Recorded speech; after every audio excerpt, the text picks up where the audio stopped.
The Oracle Arena was packed.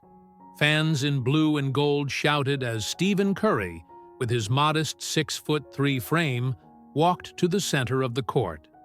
The NBA commissioner awaited him with the MVP trophy. With his characteristic smile, Curry held the golden trophy while the crowd fell silent. Everyone expected the typical acceptance speech, but when he looked at the audience of players, executives, fans, and family, his words would touch something deeper. When I look at this trophy, I don't just see a personal achievement. I see a tangible reminder that God doesn't seek perfect people, but available hearts, and that our greatest strength will never come from athletic ability or natural talent, but from the willingness to allow God to transform our greatest weaknesses into His greatest glory. A reverent silence took over the arena. Curry took a deep breath and continued. Many of you only know Stephen Curry, who shoots three-pointers, who breaks records, who wins championships. But today, I want to share the story behind the player, the story of a boy who was too small, who was repeatedly rejected, who almost lost everything because of injuries, but who found unwavering strength through his faith. I grew up as the skinny son of an NBA player. That might seem like an advantage, but it quickly became my biggest obstacle. While my peers grew taller and gained muscle mass, I remained the smallest and lightest on the team. I remember a crucial game in my sophomore year of high school. The visiting coach pointed at me during warm-up and asked my coach, loud enough for me to hear, "That's Del Curry's son? Seriously? It looks like a strong gust of wind could knock him down." Those words stayed with me for months. Too small, too weak, will never handle the physical game. These were phrases I heard constantly. Every time I stepped on the court, I felt the doubtful looks. Teachers and coaches gently suggested that I diversify my interests, a polite way of saying my dream was too big for my too small body. But at home, something completely different was cultivated. My father, after long days of practice and games with the Charlotte Hornets, would arrive exhausted, but always found energy to take me to the backyard. There, he taught me not just the fundamentals of basketball, but something infinitely more valuable: my identity in Christ. I'll never forget one specific night after a particularly difficult high school game. I had missed all the important shots and heard laughter from the opposing bench. At home, I locked myself in my room, devastated. My father could have offered just technical tips about my shot, but instead, he sat on the edge of my bed with his worn Bible. "Steph," he said, as we opened the scriptures together, "if you truly understand who you are in Christ, nothing they say about you, good or bad, will ever define your worth. Not victories, not defeats, not praise, not criticism. Your identity is established in something much deeper and more permanent." My mother complemented these teachings with practical love and unwavering faith. She was a constant source of encouragement, but also of spiritual discipline. When I came home defeated after another practice where I was underestimated, she would gather me with my siblings for our family devotional and invariably found a passage that spoke directly to my heart. One verse in particular became our family anchor. Proverbs 3:5-6. "Trust in the Lord with all your heart, and lean not on your own understanding. Acknowledge Him in all your ways, and He will make your paths straight." My mother didn't just recite this verse. She lived it before us every day.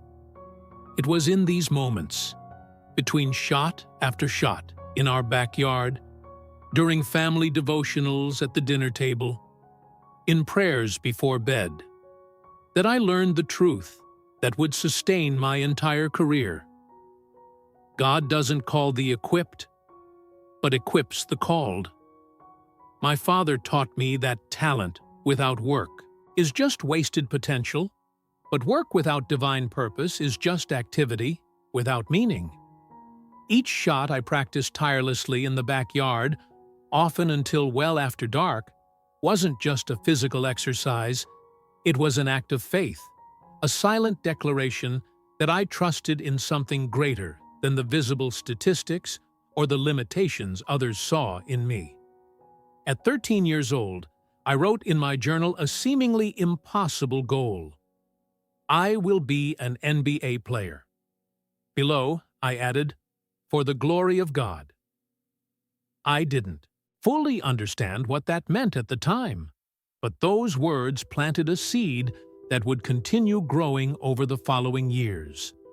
The moment of choosing a university proved to be a painful exercise in humility, perhaps the most difficult I had faced until then. As Del Curry's son, I grew up dreaming of the great powers of college basketball.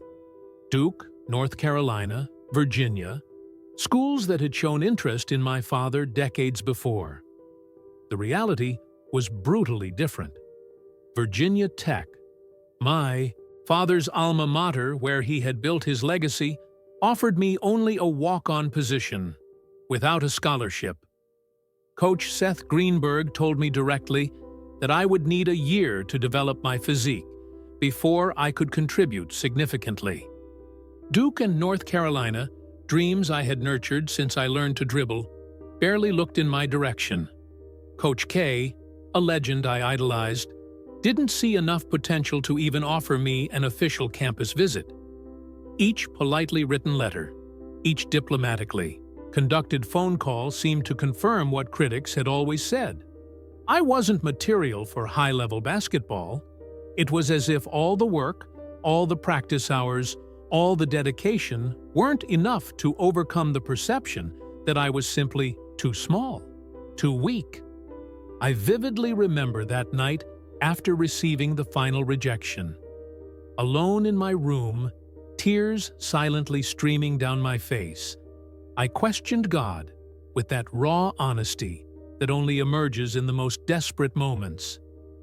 Why would you give me such a strong desire for something seemingly impossible? Why plant this dream if it cannot flourish? It was in this moment of darkness that I heard a soft knock on the door. My mother, with that maternal intuition that always seemed to know when one of her children was suffering, entered silently. She didn't offer empty platitudes or superficial guarantees. Instead, she sat next to me on the bed, opened her worn Bible to pages marked by years of study, and pointed to Jeremiah 29:11. For I know the plans I have for you, declares the Lord, plans to prosper you and not to harm you, plans to give you hope and a future. Stephen, she said with that quiet conviction that always anchored me, God isn't surprised by these rejections. They aren't detours in His plan. They are the plan. Trust that He is closing certain doors because He has a specific door He wants you to walk through. Davidson College certainly wasn't the path I had imagined. With all respect to the institution, it wasn't ACC, it wasn't Big East, it wasn't nationally broadcast on ESPN. It was a small school with a respectable basketball program, but far from the spotlight of elite college basketball. Still, at Davidson, I found something invaluable, a coach who believed in me. Bob McKillop saw beyond my physical structure and recognized something other coaches had ignored.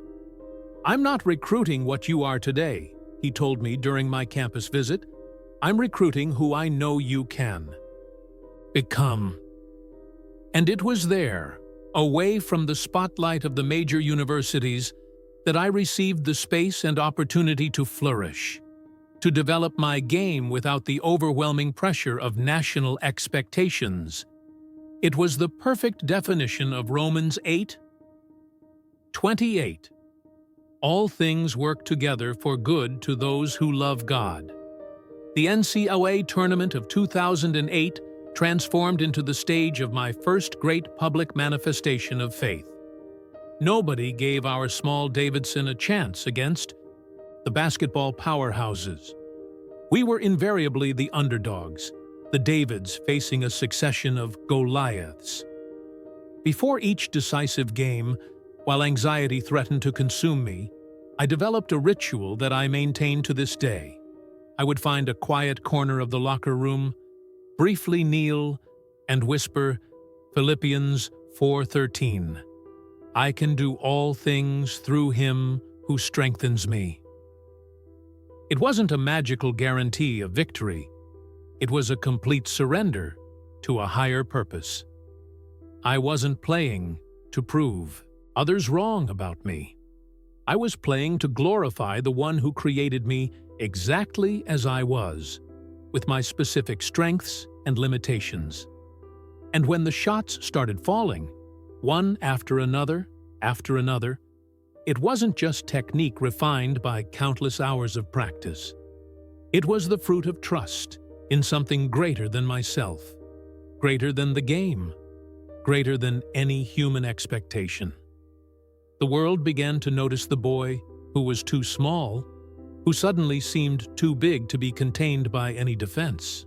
Entering the NBA as the 7th pick in the 2009 draft was simultaneously a dream realized and the beginning of a new chapter of challenges. Sports analysts quickly established the consensus about Stephen Curry. Good shooter, but physically limited. Son of a great player, but not of the same caliber. Maybe a secondary role on a good team. The experts quickly established the ceiling of my career, low and defined. I began to find my rhythm with the Warriors, showing glimpses of what could be. My first season was promising. I was named to the all-rookie second team, developed chemistry with my teammates, began to adapt to the speed and physicality of the professional game. Then came the moment that would test not just my career, but everything I believed about God's purpose for my life. In a seemingly routine game, during a movement I had made thousands of times, I felt my right ankle give way. The pain was immediate and intense. The first diagnosis was optimistic, a mild to moderate sprain. I returned quickly, perhaps too soon. Then came the second injury, worse than the first, and then the third. Finally, the diagnosis that shook my foundations, chronic instability of the ankle ligaments that would require surgical reconstruction and a long, uncertain rehabilitation. 2 seasons, my second and third years in the league, were essentially lost. Years that should have been critical for my development as a professional player were consumed by surgeries, rehabilitation, frustrations, and doubts. The doctors began to speak in cautious terms of managing my career instead of thriving in it. Stephen, a specialist, told me with that clinical compassion that doctors develop to deliver bad news. You may need to adjust your expectations. Players with a history of chronic ankle problems rarely reach their full potential. We need to be realistic. The nights were the worst. The physical pain was constant. Anyone who has gone through post-surgical recovery knows this reality. But the emotional agony of seeing a dream potentially slipping away, of questioning whether I would ever return to the same level, if all the work and sacrifice had been in vain, that was almost unbearable. My wife Aisha, who at the time was my girlfriend still building her own career, sacrificed countless hours to care for me.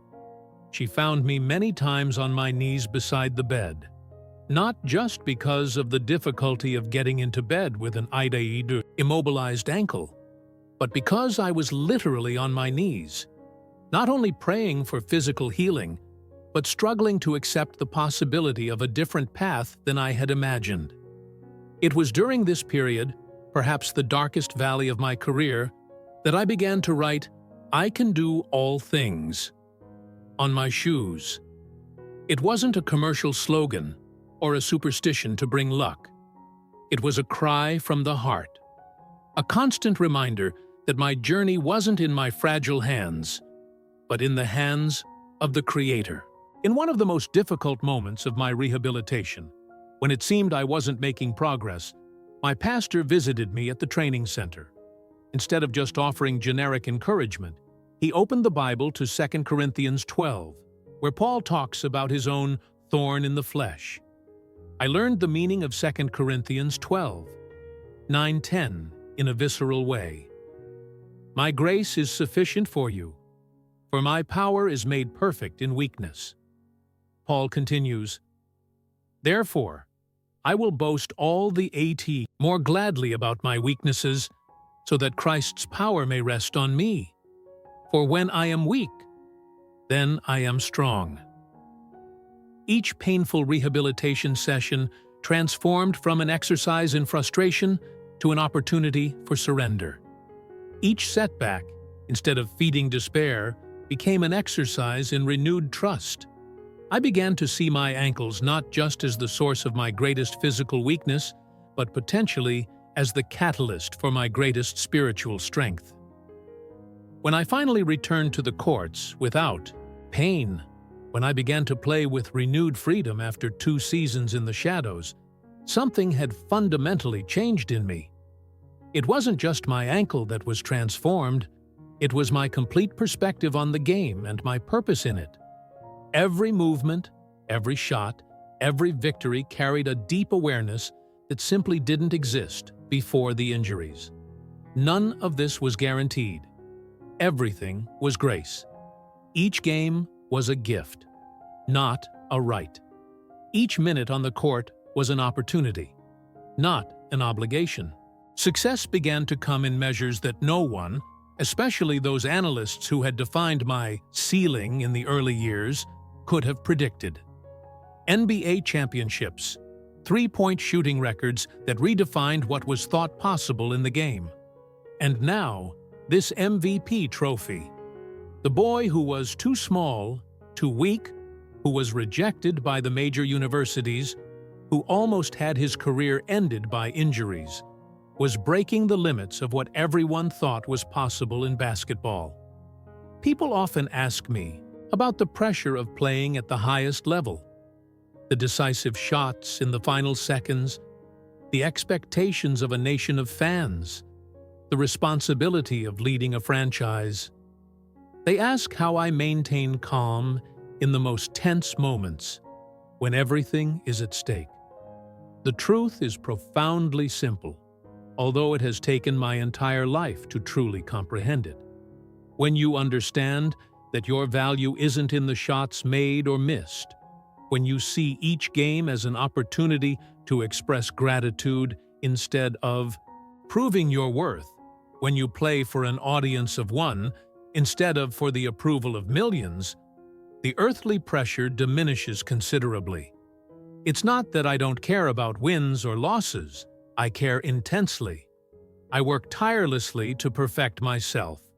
But the identity and purpose I discovered through trials aren't tied to results.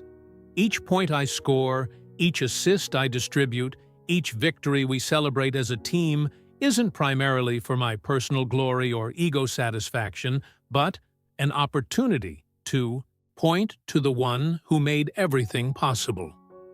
The gesture of pointing to the sky after important shots isn't an empty ritual or superstition. It's genuine acknowledgement of the source of my strength.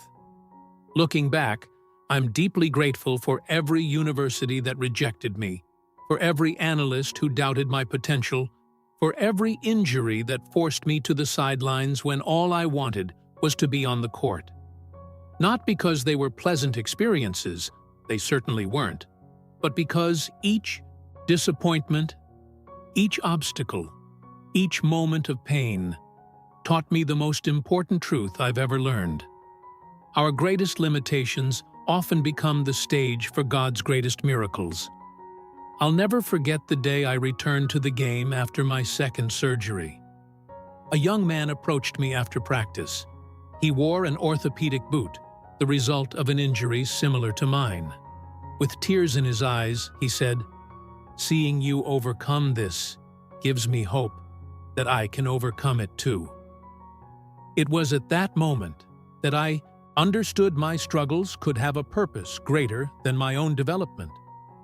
Today, when young athletes seek me out, especially those who face doubts about their size or ability, those who received no where they expected yes, those whose bodies seem to betray their ambitions, I share not just technical tips about shots or dribbles, but the fundamental truth that has sustained my entire journey: that God specializes in doing the impossible through those whom the world considers unlikely. I've seen this repeatedly in my own life. The boy who was too small, doing what they said was impossible. The player who was too injured, coming back stronger than ever. The shooter who changes the way the game is played. Not because of my own strength, but because I found strength by surrendering my weaknesses. This trophy is beautiful. It represents years of work, sacrifice, pain, and perseverance. It will have a special place in my home. But I also know the truth about it. It will eventually collect dust. The records I've set will one day be broken. Fame is fleeting. None of this will I take when my time here ends, but the impact we can have on each other's lives by honestly sharing our struggles and the faith that sustained us through them, that is eternal. If my story inspires even one person to persevere when all seems lost, to trust when everything seems uncertain, to believe when everyone says to give up, then every difficult moment will have been worth it. I am Stephen Curry, son, brother, husband, father, basketball player. But above all, I am a child of God in a constant process of growth, grateful for every chapter of this imperfect and wonderful journey that continues to unfold, not for my glory, but for His. When you see me play, when you watch a long-distance shot, or a celebration after a victory, my sincere hope is that you see more than athletic ability or personal achievements. I hope you glimpse a living testimony of the transformative power of faith.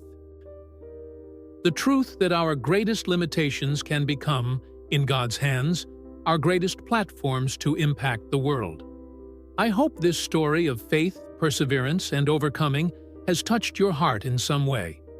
Stephen Curry's journey reminds us that our greatest weaknesses can become our greatest strengths when placed in God's hands. Leave in the comments what you thought of this story and how it may have impacted your life. Have you experienced moments of rejection or doubt that later transformed into blessings? Share your experience, and let's build together a community of faith and encouragement.